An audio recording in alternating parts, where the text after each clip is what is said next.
Azərbaycanda yaşayan bir çox insanın həyatında ən az bir neçə dəfə eşitdiyi bir söz var. Sovetin dövründə belə deyildi. Təbii ki, bir çoxlarımız yaş etibarilə Sovet dövrünü görə bilməmişik. Amma bu gün bu videoda bu sualların cavabını axtaracağıq. Sovetin dövrü necə idi? Məşhur Sovet hakimiyyəti necə dağıldı? Ekrana yaxın əyləşin.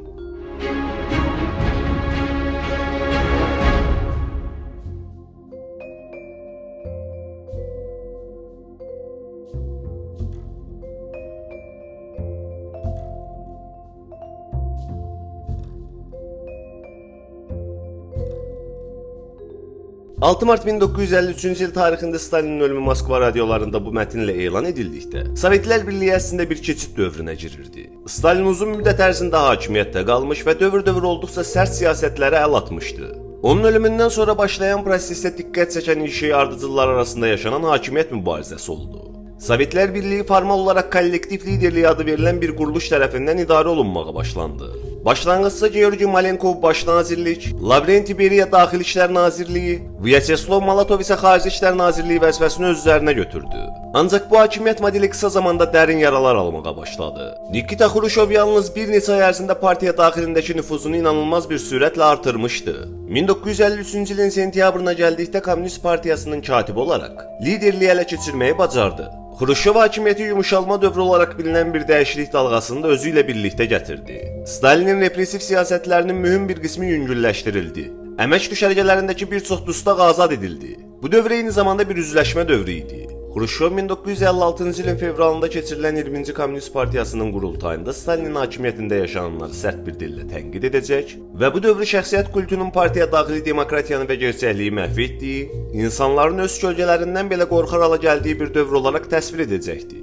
Lakin Xruşovun idarəsi uzun ömürlü olmadı. Daxildə etdiyi uğursuz islahatlar, xaricdə isə Berlin divarının inşası və Kuba raket böhranı kimi Sovetlərin imicini zədələyən hadisələr Xruşova olan etimadın azalmasına səbəb oldu. 1964-cü ilin oktyabrına gəldikdə Sovet rəhbərliyindəki narazılıq artdı. Nəticədə bu vəziyyət çevrilişə səbəb oldu. 14 oktyabr 1964-cü ildə Xruşovun yaşı və bəzi səhhət problemləri bəhanə edilərək vəzifəsindən kənarlaşdırıldı. Yerinə isə Leonid Brejnev partiyanın birinci katibi olaraq təyin edildi. Brejnevin hakimiyyəti qismən də olsa bir sabitlik dövrü olaraq qəbul edilir. Bununla yanaşı bir çox tarixçi bu illərin əslində durğunluq dövrü olduğuna dair fikir bildirir. Brejnev rəhbərliyində Sovetlər 1965-ci ildən etibarən detant olaraq bilinən bir yumuşalma dövrünə girdi. ABŞ ilə yaxın əlaqələr quruldu və qarşılıqlı olaraq nüvə silahlarının məhdudlaşdırılmasını nəzərdə tutan sazişlər imzalandı. Daxildə isə mövcud vəziyyəti qorumağa yönəlik iqtisadi siyasətlər izlənildi. Lakin bu sonraki illərdə Sovet iqtisadiyyatının sürətlə zəifləməsinə gətirib çıxardı. Çünki Brejnev və hökuməti iqtisadiyyatı irəli daşıyacaq heç bir plana sahib deyildilər. Brejnevin vəd etdiyi rifahdan çox sabitlik və Sovetlərin supergüc statusunun qorunması idi. Bu dövrdə Qızıl Ordu Orta Asiyadan uzaq şərqə qədər nəhəng bir ərazinin nəzarətində saxlayırdı. Sovet kosmik proqramı isə uğurla davam edirdi. 1968-ci ildə Çexoslovakiyada baş verən Praqa Baharı raketinin uğurla dindirilməsi Brejnevin nüfuzunu artırdı və dərinlərdə gizlənən bəzi problemlərin üzə çıxmamasına səbəb oldu. Praqada başlayan bu aksiyanın tələbi senzuranın yüngülləşdirilməsi və siyasi liberallaşmanın təmin olunması istiqamətində idi. Ancaq daha sonra Brejnev doktrini olaraq tanınacaq anlayışa görə, Brejnev bir sosialist ölkənin kapitalizmə yönəlməsini yalnız həmin ölkənin deyil, bütün sosialist ölkələrin ortaq problemi olaraq görürdü. Bu səbəbdən 20 avqust gecəsi Qızıl Ordu Çexoslovakiyanı işğal etdi. Zor gücü ilə Praqa Bahar aksiyası dindirildi. Beləcə Brejnev şərq blokuna Sovetlərin hegemoniyasına meydan oxuyan heç bir hərəkatın qəbul edilməyəcəyini göstərmiş oldu. Lakin bu gücün altında iqtisadi səmərəsizlik, yüksək hərbi xərclər kimi struktur problemləri də böyüməyə davam edirdi. 1970-ci illərin sonuna doğru Brejnevin sağlamlıq problemləri yaranmağa başladı.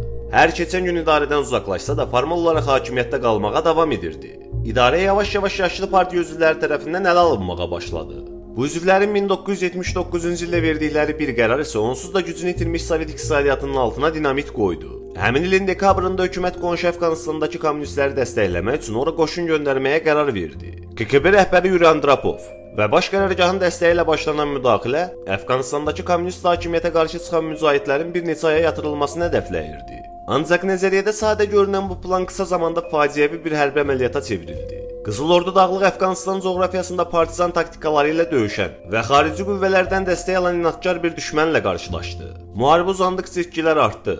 Mart 1985-ci ildə hakimiyyətə gələn Mikhail Gorbaçov gəldikdə bu çətinliklərlə qarşılaşdı. Gorbaçova görə Əfqanistan Sovetlərin qanayan yarası idi və ölkənin toparlana bilməsi üçün buradan çıxması vacib idi.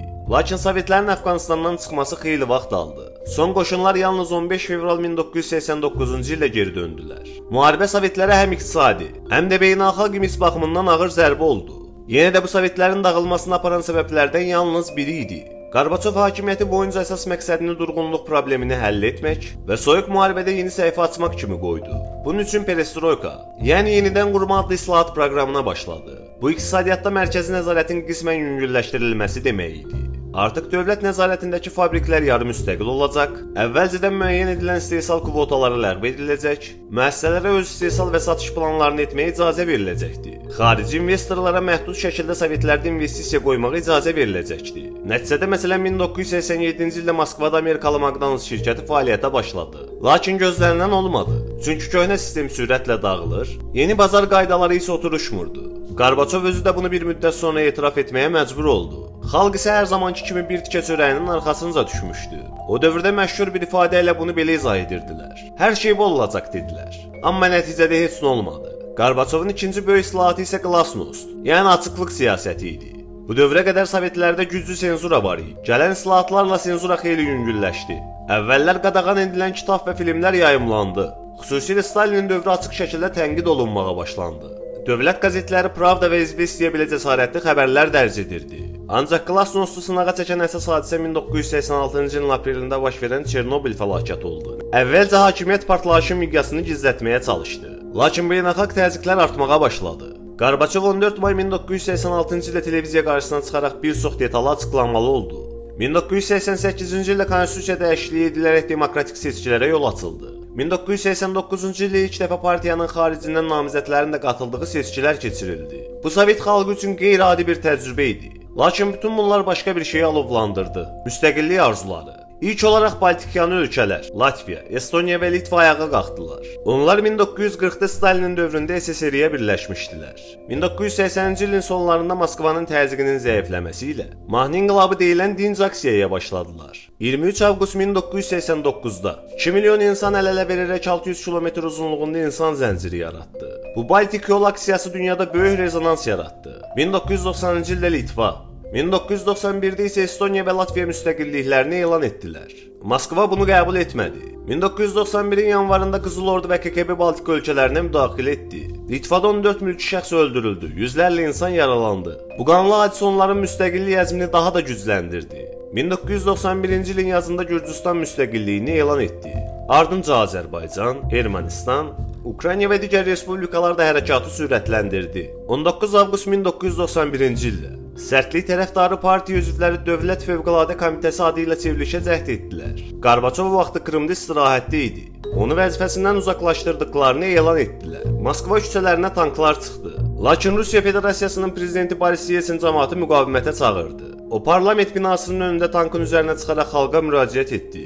3 gün davam edən bu vəziyyətin sonunda çevrilişçilər təslim oldu. Bəziləri isə intihar etdilər. Çevrilişdən sonra Gorbaçov qayıtsa da siyasi balans dəyişmişdi. Yeltsin qəhrəmana çevrildi. Komünist partiyasının nüfuzu yerlə yeksan oldu. Avqust çevrilişindən sonra SSR faktiki olaraq dağıldı. 8 dekabr 1991-ci ildə Rusiya, Ukrayna və Belarusiya liderləri gizlicə Beloveç sazişini imzaladılar. Beləliklə Sovet İttifaqının rəsmən sona çatdığını elan etdilər. Yerinə isə müstəqil dövlətlər birliyi yarandı. 21 dekabrda digər respublikalar da qatıldılar. 25 dekabrda Gorbaçov televiziya qarşısında istefa verdiyini açıqladı. Eyni gün axşam Kremlinin üzərindəki qırmızı bayraq endirildi və yerinə Rusiyanın bayrağı qaldırıldı. Beləliklə 69 illik süpergüc bir güllə belə atmadan dağıldı.